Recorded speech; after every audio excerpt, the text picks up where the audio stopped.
Chapter 18. Do not build fortresses to protect yourself. Isolation is dangerous. The world is dangerous, and enemies are everywhere. Everyone has to protect themselves. A fortress seems the safest, but isolation exposes you to more dangers than it protects you from. It cuts you off from valuable information. It makes you conspicuous and an easy target. Better to circulate among people, find allies, mingle. You are shielded from your enemies by the crowd.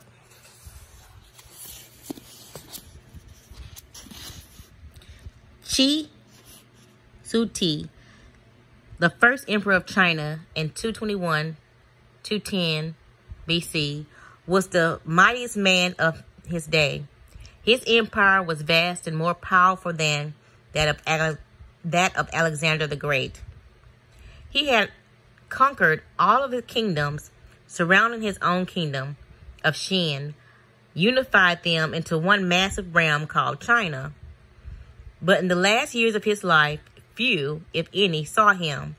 The emperor lived in the most magnificent palace built to date in the capital of Yang. The palace had 270 pavilions, and all of these were connected by secret underground passageways, allowing the emperor to move through the palace without anyone seeing him. He slept in a different room every night, and anyone who adversely laid eyes on him was instantly beheaded. Only a handful of men knew his whereabouts, and if they revealed it to anyone, they too were put to death. The first emperor had grown so terrified of human contact that when he had to leave the palace, he traveled incognito, disguising himself carefully. On one such trip through the provinces, he suddenly died. His body was borne back to the United States, back to the capital, in the emperor carriage with a cart packed with salted fish, trailing behind it to cover up a smell of the rotting corpse. No one was to know of his death. He died alone, far from his wives and his family, his friends, accompanied only by a minister and a handful of eunuchs. Qi started off as a king of Qin, a fearful warrior of bridal ambition. Writer of the time described him as a man of warpish nose, eyes like slits, voice of a jackal, and the heart of a tiger or a wolf. He could be merciful sometimes, but most often be swallowed men up without a scruple. It was through trickery and violence that he conquered the province surrounding his own and created China, forging a single nation and culture out of many. He broke up feudal systems to keep an eye on many members of the royal family, and they were scattered across the realm's various kingdoms. He moved 120,000 of them to the capital, where he housed the most important in the vast palace of Yang. He consolidated the many walls on the borders and built them into Great Wall of China. He standardized the country's laws, its written language, even the size of the cartwheels. As part of this process of unification, however, the first emperor outlawed the writings and teachings of Confucius, the philosopher whose idea on the moral life had already been virtually a religion in China's culture. On Yang Ti's order, thousands of books related to Confucius were burned, and anyone who quoted Confucius was to be beheaded. This made many enemies for the emperor, and he grew constantly afraid, even paranoid. The execution mounted. A contemporary, the writer Han Fuzi, noticed that Qin has been victorious for 4 generations, yet has lived in constant terror and apprehension of destruction. As the emperor withdrew deeper and deeper into the palace to protect himself, he slowly lost control of the realm. Eunuchs and the ministries enacted political policies without his approval and even his knowledge. They also plotted against him. By the end, he was emperor in the name only and was isolated that barely anyone knew he had died. He had probably been poisoned by the same scheming ministers who encouraged his isolation. This is what isolation brings. Retreat into fortress and you lose contact with the sources of your power. You lose your ear for what is happening around you, and well as a sense of proportion. Instead of being safer, you cut yourself off from the kind of knowledge in which life depends. Never enclose yourself so far from the streets that you cannot hear what is happening around you, including the plots against you. Louis XIV had the Palace of Versailles built for him and his court in the 1660s, and it was like no other royal palace in the world. As in a beehive, everything revolving around the royal person, he lived surrounded by the nobility who were allotted apartments nestled around his. Their closeness to him depend on their rank. The king's bedroom occupied the literal center of the palace and was the focus of everyone's attention.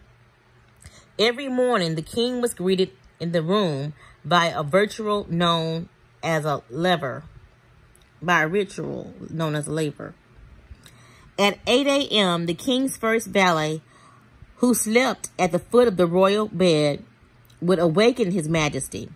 Then, pages would open the doors and admit those who had a function in the laver. The order of their entry was precise. First came the king's illegitimate sons and his grandchildren, then the princess and princesses of the blood, and then his physician and surgeon. There followed the grand officer of the robe, the king's official reader, and those in charge of entertaining the king. Next would arrive various government officials in ascending order rank. Last but not least came those attending the laver by special invitation. By the end of the ceremony, the room would be packed with well over hundreds of royal attendants and visitors. The day was organized so that all palace energy was directed and passed through the king. Louis was constantly attended by officials and all asking for advice and judgment. To all their questions, he usually replied, "I shall see." As Saint Simon noted, if he turned to someone, asked him a question, made an insignificant remark, the eyes of all present were turned on this person. It was distinctive that was talked of an increased prestige. There was no possibility of privacy in the palace, not even for the king. Every room communicated with one another, and every hallway led to larger rooms where groups of nobles gathered constantly. Everyone's actions were interdependent, and nothing and no one passed unnoticed. The king not only saw it that all high nobilities was present at his court, wrote Saint Simon, he demanded the same of the minor nobility and his laver and kosher at his meals in the gardens of Versailles. He also looked about him, noticing everything. He was offended if the most distinguished nobles did not live permanently at court, and those who showed themselves never or hardly ever incurred his full displeasure. If one of these desired something, the king would say proudly, "I do not know," and the judgment was irrevocable. Louis XIV came to power at the end of a terrible civil war, the Fronde. A principal investigator of the war has been the nobility, which deeply resented growing power of the throne and yearned for the days of feudalism, when the lords ruled their own fiefdoms and the king had little authority over them. The nobles had lost the civil war, but they remained a fractious, resentful lot. The construction of Versailles then was far more than decadent whim of luxury-loving king. It served a crucial function. The king could keep an eye and an ear on everyone and everything around him. The once proud nobility was reduced to squabbling over the right to help the king put the robes in the morning. There was no possibility here of privacy, no possibility of isolation. Louis XIV very easily grasps the truth that for a king to isolate himself is gravely dangerous. In his absence, conspiracies will spring up like mushrooms after rain, anonymously with crystallize into fraction, and rebel will break out before he has the time to react. To combat this sociability, openness must not only be encouraged, they must be formally organized and channeled. These conditions at Versailles lasted for Louis's entire reign, some 50 years of relative peace and tranquility. Through it all, not a pin dropped without Louis hearing it. Solitude is dangerous to reason without being favorable to virtue. Remember that solitary mortal is certain luxury, probably superstitious and possibly mad. Machiavelli makes the argument that in strictly military sense a fortress is invariably a mistake. It becomes a symbol of power isolation and is easy target for builders' enemies. Designed to defend you, fortresses actually cut you off from people and cut you into your flexibility. They may appear impregnable, but once you retire to one, everyone knows where you are, and a siege does not have to succeed to turn your fortress into a prison. With their small confined spaces, fortresses are also extremely vulnerable to plague and contagious diseases. In a strategic sense, the isolation of a fortress provides no protection and actually creates more problems than it solves. Because humans are social creatures by nature, power depends on social interaction and circulation. To make yourself powerful, you must place yourself at the center of things, as Louis XIV did at Versailles. All activity should revolve around you, and you should be aware of everything happening on the street and at anyone who might be hatching plots against you. The danger of most people comes when they feel threatened. In such times, they tend to retreat and close ranks to find security in a kind of fortress. In doing so, however, they come to rely for information on a smaller and smaller circle and lose perspective on events around them. They lose maneuverability and become easy targets, and their isolation makes them paranoid. As in warfare and most games of strategy, isolation often precedes defeat and death. In the moment of uncertainty and danger, you need to fight this desire to turn inward. Instead, make yourself more accessible. Seek out allies and make new ones. Force yourself into more and more different circles. This has been the trick of powerful people for centuries. The Roman statesman Cicero was born into lower nobility and had little chance of power unless he managed to make a place for himself among the aristocrats who controlled the city. He succeeded brilliantly identifying everyone with influence and figuring out how they were connected to one another. He mingled everywhere, knew everyone, and had such a vast network of connections that an enemy here could easily be counterbalanced by an ally there. The French statesman Talleyrand played the game the same. Although he came from one of the oldest aristocratic families in France, he made a point of always staying in touch with what was happening in the streets of Paris, allowing him to foresee trends and troubles. He even got certain pleasures out of mingling with shady criminal types who supplied him with valuable information. Every time there was a crisis, a transition of power, the end of the Directory, the fall of Napoleon, and the abdication of Louis the 18th, he was able to survive and even thrive because he never closed himself up in a small circle, but also forged connections with the new order. This law pertains to kings and queens and to those of the highest power. The moment you lose contact with people seeking security and isolation, rebellion is brewing. Never imagine yourself so elevated that you can afford to cut yourself off from even the lowest echelons. By retreating to a fortress, you make yourself an easy target for your plotting subjects, who view your isolation as an insult and a reason for rebellion. Since humans are such social creatures, it follows that the social arts make us pleasant to be around can be practiced only by constant exposure and circulation. The more you are in contact with others, the more graceful, at ease you become.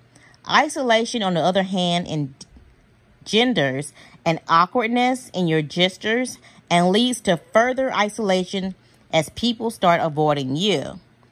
In 1545, Duke Cosmos I de Medici decided that to ensure the immortality of his name, he would commission frescoes for the main chapel of the church of San Lorenzo in Florence. He had many great painters to choose from, and in the end he picked Jacopo da Portomo. Getting on in years, Portomo wanted to make these frescoes his chief devoir and legacy. His first decision was to close the chapel off with walls, partitions, and blinds. He wanted no one to witness the creation of his masterpiece or to steal his ideas. He would outdo Michelangelo himself.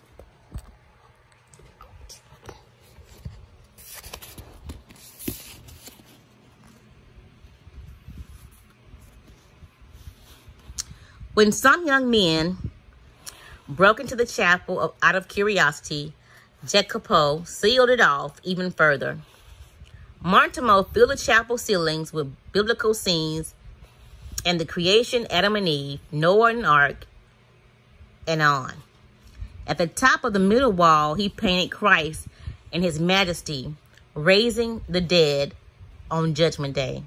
The artist worked on the chapel for 11 years, rarely leaving it, since he had developed a phobia for human contact and was afraid his idea would be stolen.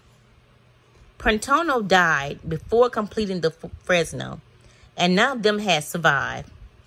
But the great Renaissance writer Vasari, a friend of Ponto, who saw the Fresno shortly after the artist's death, left a description of what they looked like.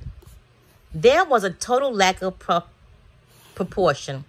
Scenes bumped against scenes, figures in one story being juxtaposed with those in another, and maddening numbers. Ponto had become obsessed with detail, but had lost any sense of overall composition.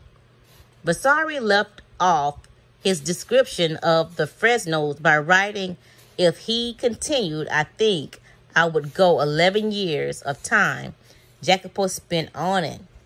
He entangled himself and anyone else who saw it. Instead of crowning Ponto's career, the work became his undoing. The frescoes were visual equivalents of effects of isolation on the human mind, a loss of proportion, an absence with detail combined with an ability to see the larger picture, a kind of extravagant ugliness that no longer communicates. Clearly, isolation is a deadly for the creative arts as for social arts. Shakespeare is the most famous writer in history because as a dramatic for the popular stage, he opened himself up to the masses, making his work accessible to people, no matter what their education and taste. Artists who hold themselves up in their fortress lose a sense of proportion, their work communicating only to their small circle. Such art remains cornered and powerless. Finally, since power is a human creation, it is inevitably increased by contact with other people. Instead of falling into a fortress mentally, view the world in the following manner. It is like Versailles, with every room communicating with one another. You need to be permeable, able to float in and out different circles and mix with different types. That kind of mobility and social contact will protect you from plotters who will be able to keep secrets from you, and from your enemies who will be unable to isolate you from your allies. Always on the move, you mix and mingle in the rooms of the palace, never sitting and settling in one place. No hunter can fix his aim on such a swift-moving creature.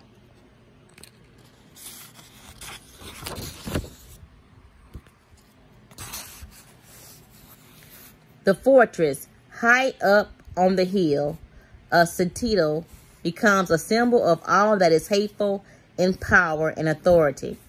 The citizens of the town betray you to the first enemy that comes.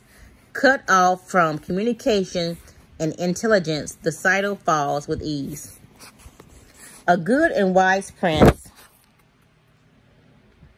desirous of maintaining that character and to avoid giving the opportunity to his sons and to become oppressive, will never build fortresses, so that they may be placed their reliance upon the goodwill of their subjects and not upon the strength of citadels. It is hardly ever right and propitious to choose isolation. Without keeping an ear on what is happening in the streets, you will be unable to protect yourself. About the only thing that constant human contact cannot facilitate is thought. The weight of society's pressure to conform and a lack of distance from other people can make it impossible to think clearly about what is going on around you. As a temporary recourse, then isolation can help you gain perspective. Many a serious thinker has been produced in prisons where we have nothing to do but think. Machiavelli could write, the prince only once he found himself in exile and isolated on a farm far from the political intrigues of Florence. The danger is, however, that this kind of isolation will sire all kinds of strange and perverted ideas. You may gain perspective on the larger picture, but you can lose a sense of smallness and limitation. Also, the more isolated you are, the harder it is to break out of your isolation when you choose to. It sinks you deep into quicksand without you noticing. If you need time to think, then choose isolation only as a last resort and only in small doses. Be careful to keep your way back into society open.